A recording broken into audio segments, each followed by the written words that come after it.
Hi everyone, this is Kerry McAllister here with my final project demo. Um, my project is based on the kind of ongoing housing affordability crisis in Austin, Texas.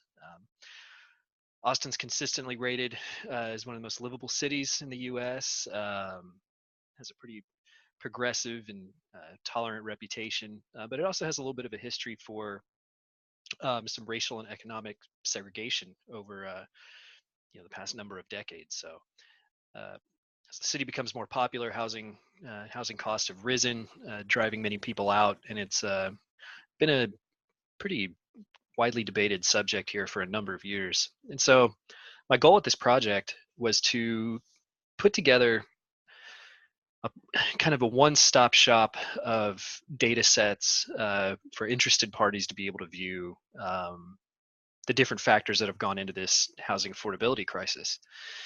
Uh, there's not really a resource right now that provides that. There's you can look at housing costs in one place, you can look at some demographic data in another place, but there hasn't really been a place where you could view everything and kind of get a cartographic perspective of the issue. So that was the goal I set out with starting this project, and I'll kind of walk through the functionality here. As you can see, the page loads with a little welcome screen, just providing a little bit of background information and kind of what the application provides. So you can click anywhere to turn that off. Uh, the first data set that I have available here is just a basic census tract data layer. Nothing really to it, just kind of providing boundaries for the census tract. You see a legend pops up here. You can click on the census tract to get its ID as well as its total population. You can toggle that off. The second data layer I have here is for median home values. Again, another legend pops up, and you can click on the census tract, see that same census tract ID as well as the median home value within that tract. And kind of going back to the goal, you can see there's a pretty distinct boundary, if you will, with I-35 running right through the heart of the city. You can look at home values on the western side of town versus the eastern side. You can start to see there's a bit of a disparity going on there. Next layer I have is data provided from the Kirwan Opportunity Index. Ohio State, I believe it was in 2013, did a study on Austin and the access to opportunity for the citizens here. And you might ask, okay, well, what does opportunity consist of? And according to their metrics, it's a number of factors. It's access to public transportation, access to quality health care, a proper education, food availability, things of that sort. And then they come up with an index and an opportunity score that they've applied to these census tracts. So again, a pretty stark difference between the west side versus the east side of Austin. You can click on various census tracts. You can see right here, this little pocket, we've got a low opportunity score next to a very low. We're just across the interstate. We have a number of very high, moderate, and high tracts.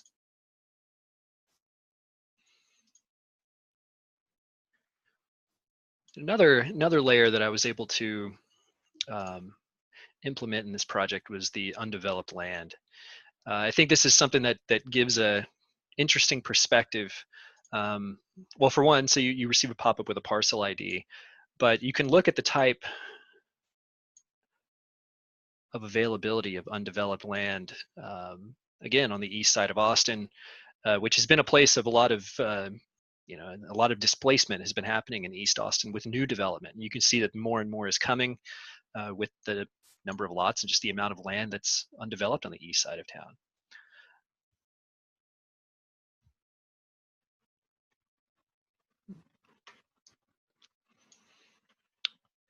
I also have here are sites of affordable housing. And these aren't just sites that currently exist, but some that are in development. You can see here, there's some that correspond quite a bit with the undeveloped land parcels. see the developer name and the project name. Some even provide a URL that link to whatever the affordable housing development may be. So it gives a pretty good idea of where, again, not only the existing affordable housing sites, but also ones that are in development. So we turn those off. Here in the drop-down menu, you can take a different look at our census tract level broken down by racial percentage. You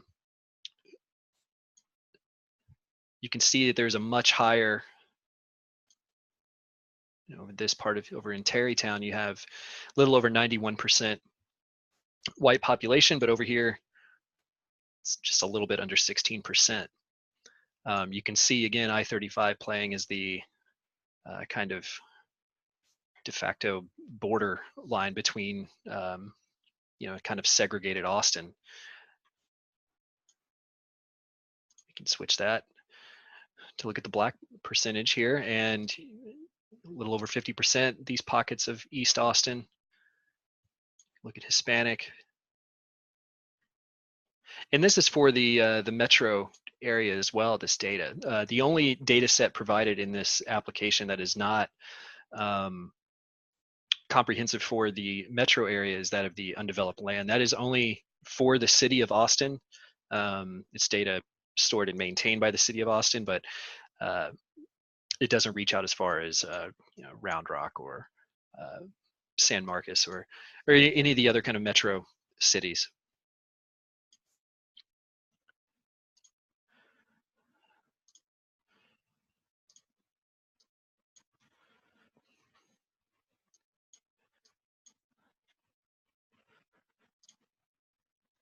So again, yeah, I just wanted to, just to kind of reiterate what the goal of the project was here, and that was to kind of have this, one-stop shop of information available for people to be able to deduct their own conclusions from and try to reach their own conclusions, regarding the housing affordability crisis. It's a pretty, contested debate here in the city, and a lot of different opinions and a lot of different solutions suggested, but a lot of people discuss the issue but haven't really had the opportunity or the means to be able to look at the data out here that's contributing to it. So I just wanted to provide a place in this. I don't envision this being the final, necessarily the final product either. The more feedback I get on this, the more data I'm sure would be added in, and try to provide a clearer picture of kind of the economic and racial segregation issues the city faces, as well as access to opportunity and home values and all the different factors that go into this. So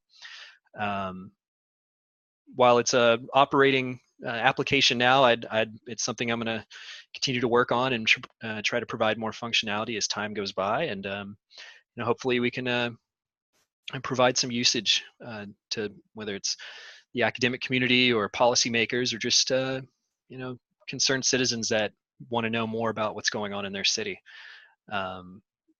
So yeah, that's it for my demo, and thanks for watching.